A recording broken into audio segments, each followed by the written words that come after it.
Shoutouts PSP, shoutouts kay Boss Phoebus. Manlilibre nga pala si Jonas daw pagkatapos ng battle na to. Nanalo ng coin to si Castillo. Pinili niya mauna si Jonas. Tignan na minuto to. Pakinggan natin, enjoy natin. Gubat 12. Jonas.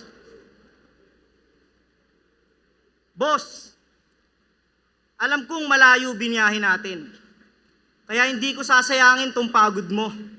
At gusto ko lang ding ipaalam sa'yo na mahigit 3 linggo kong pinaghandaan tong freestyle ko. Game! Yo! Gusto rin. Siya nga pala si Castillo. Alam nyo bang unang tamudlimot to? Mula sa pabali-bali ng pantig hanggang sa mga hand gesture niyang paganto. Ulul hindi mo magagaya si Tomas, tol. Huwag mo kaming pinaglololoko. Simot naglalaro ng salita, ikaw nang gugulo. Tsaka tanginang pangalan neto, tunog student, Castillo. Present, ewan ko ba rito kay Arik, yung standards pang tamad. Makitaan lang ng konting tililing yung tao, puta, ipapasok niya agad. Mula nung makapasok to ng flip top, lagi na siyang nakatodong hip-hop. Madalas niyang suot ay peking whip cap, tapos never give up. Paglalabas ng bahay, gumagang sign, gumigengeng. Sabay yung utang ng serdina sa tindahan nila Ate Bengbeng. Sa Iloilo, alam mo kung sino to na walang sinasanto? Nag-aangas ka porkit di pumapalag yung mama mo.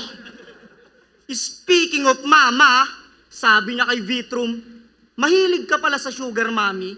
Pagamot mo yung nanay ko may diabetes. Tang-ina! Pati sakit ng airmats mo, ginagawa mong patawa. Siguro pag naputulan siya ng paa, ibabars mo pa. Pati diabetes ng mama, puta, ginawa niyang katatawanan. Grabe na yan. Ang sweet mo naman. Pati nanay, damay, sa bagay, di na ako magtataka. Yung grupo nga naming 3GS, puta, siniraan niya. Kesyo nagsusulatan daw kami sa GC para palabasing ang bobobo namin. Ngayon, nasa Batang Quiapo ko, anong sasabihin mo? Nagpapasulat ako kay Coco Martin? Kesyo kumanta raw si Gago, kaso hindi pa rin nanalo. Parang tawag ng tanghalan lamang ang naging senaryo kasi laglag sa mga hurado tong kumantang sintonado. Naninira, putang inang to, lakas manira. Anong akala mo, wala yang karma? Eh kung ikwento ko kaya rito yung mga paninira mo kay Arma. Gusto mo? Pues ayoko. Kasi hindi ko kayang gayahin yung pagiging wak mo. Kasi yung estilo mo, galawan ng mahihina. Para lamang makabuo, ay kailangan pang manira. Pues bagito ka pa bata, di mo ko madadali. Kaya ang tangi kong masasabi, Castillo, marami ka pang kakaining alambre. Okay. Ang tanong, may punchline ba? Ang tanong, may punchline ba? Pukin ang inang 4-bar setup neto sa umpisa, nagtapos lang sa kamay. Napakabisaya mo naman, bay. Ang inang to ang puta. Nakakahiyang nila lang. Buti ako nag-extra. Nakakahiya naman sa nanonood lang.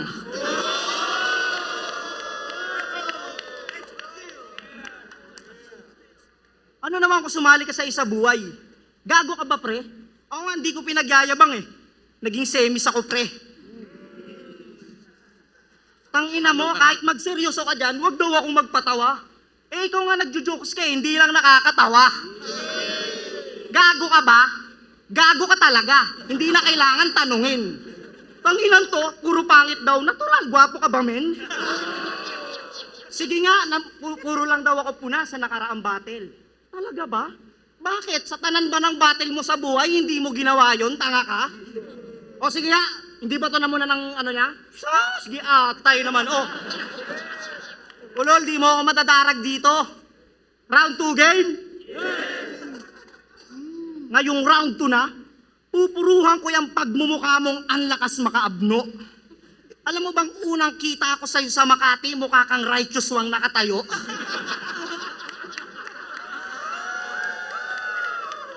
Kasi tang inang mukha yan, halatang suki ng kantsawan. Siguro nung ginagawa ka ng Diyos, pakyawan. Kasi ubod ng palpak, tila na sadlak. Kung ako ang tatay mo, ipapangalan ko sa'yo.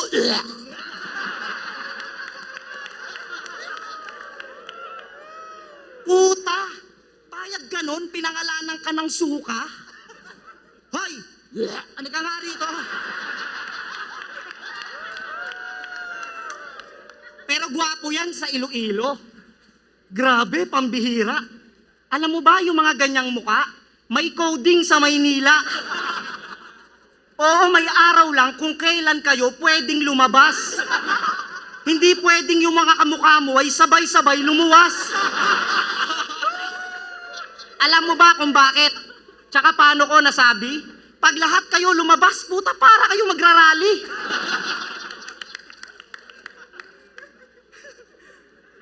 Kasi bakit ba ganyan yung pisngi mo, tol? Dati ka bang tambol? Di mo malaman kaliwat kanan parang may buto ng santol. Kaya pag eto naglaway sa unan, talagang pipigaan ng todo. Di ka lang nakakagawa ng mapa, puta, nakakabuo pa ng globo. Pero kung bakit pangit ka, wala kang kasalanan, Castillo. Sadyang nung pinagbubuntis ka lang ng mama mo, ang cravings niya martilyo. Pero change topic. Sabi niya sa laban niya kay Kayram, nakakatampo lang kasi. Representa ako ng representa ng Iloilo, di naman ako kilala ng mayor natin.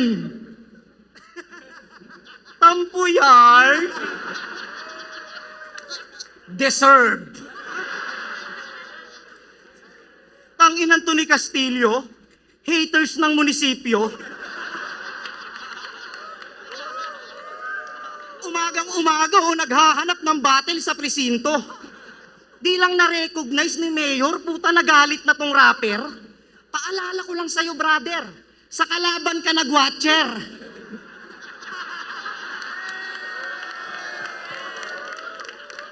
Umayos ka nga, Castillo. Huwag ka nga masyadong OA. Pakiramdam mo ba may oras si Mayor makinig ng mga wordplay? Tangina neto, tanga-tanga. Umayos ka nga. Anong gusto mo? Unahin ni Mayor battle mo kaysa mga binabaha? Ako nga hindi rin ako kilala ng mayor namin. Pero okay lang yun. Iniisip ko na lang palagi, hindi ako taga ron.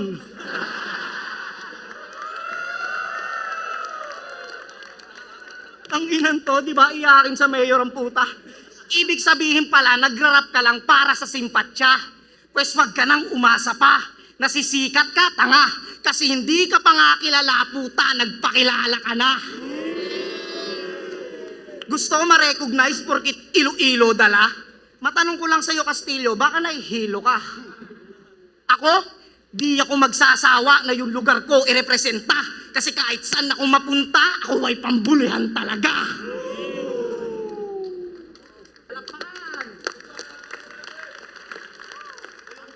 May punchline ba?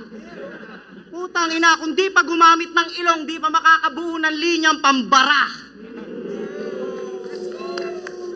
Silip, babalikan daw. Gago ka ba? May poison na siya. Tanga talaga. Alam mo, ba't di na kami magkasama? Kasi meron na akong 2 anak at may pamilya na akong binubuhay. Hindi na ako binata, tanga ka. Ganon ang totoong tao. Ha? Pangilan to, tinitira pagiging artista ko. Talaga naman tanga. Ikaw nga nag-audition nalaglag. Sabi sa kanya ni Baby Giant to, hoy, lumibel ka.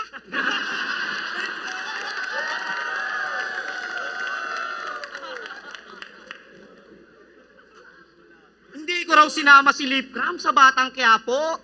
Ang gago talaga. Hoy, extra nga lang ako hindi ako direktor, di ba? Hinugot lang ako, manghuhugot pa ako. Ano ako, mandurukot? Pwede sa Batang Quiapo kasi mga holdapper kami. Ikaw sa totoong buhay, mga agaw ka ng asawa. Walang rhyme, di ba? Pero, utang ina. Dinadarag pa ako, kala mo kaya mo ko? Gago ka, pre. Hindi mo kaya si Banlag. Bago mo ko matalo, marami ka pang bubuhating water jug. Gago. Round 3 game. Di ba inupset mo si Sinay dito? Pinagmukha mo siyang masama sa harap ng mga Cebuano. Kahit na ang totoo talaga ay si Bagsik ang nagsabi na ang mga Bisaya ay panira sa Pilipino. Magaling, magaling, magaling. Eh dinagmukha kang mabuti. Kaso lang, bigla kang nagbanggit ng di ko iiwanan ng flip top kasi hindi ako si Looney. Palakpakan! Talaga lang, alam mo bang kahit umalis ka sa flip top ngayon mismo ay hindi ka kawalan? Kasi si Looney, isa sa nagpalakas ng flip top nung panahong hindi pa to tanyag. At sa mga kaalaman natin ay maraming idinagdag. Kaya okay lang kung sakali mang hindi pa siya lumantad, ikaw nagyayabang ka na agad, puta wala ka pang ang ambag. Si Looney, gumagawa ng album para sa minamahal niyang rap. Kaya malamang sa malamang siya ay busy magsulat. Kaya wag kang papansin, hayop ka, tumahimik ka na lang brad. Palibasa, wala kang alam sa paggawa ng track. Si Looney, nirerespeto at kilalang kilala sa bansang to. Madalas iniimbitahan sa iba't ibang dako ng mundo. Ikaw, sikat ka ba? Hindi, kinang ina mo. Hanggang ngayon, hindi ka pa rin kilala ng mayor nyo.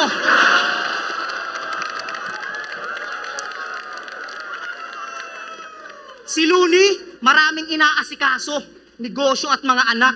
Hindi niya pwedeng paikutin yung buhay niya lang sa battle rap. Kaya masisisi mo ba yung tao kung hindi siya maaganap? Tsaka hindi kasi Enigma, wala kang karapatang maghanap. Ngayon mga Cebuano, kayo naman ang tatanungin ko. Dapat pa bang irespeto to sa Kabisayaan? Kung yung mismong kababayan yung ang si Looney ay nagawa niyang ang siraan.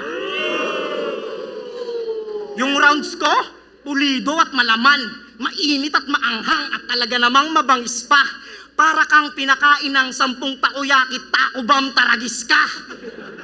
Taragis, takoyaki, takobam, walang naagets ang puta. Sa bagay, maanghang kasi yung challenge kaya walang makakuha. Pag ito tumira, sablay, kahit walang sumabay. Kulang na lang ay tanggalan ka ng 2 kamay. Pag ako tumira, ababay, madugo at pamatay, parang titi ng Amerikano sa pekpek ng Pinay. TF mo rito, 70,000. Gamit lang ay malakas na apil. TF mo rito, 7,000, tapos malakas na apir. Marami pa akong pangarap, iho, wala pa akong balak mag-disappear. Kaya pag lumebel ako sa'yo, Castillo, mawawalan ako ng karir. Ang tanong, lelebel ba? Ulul pa, Q ka!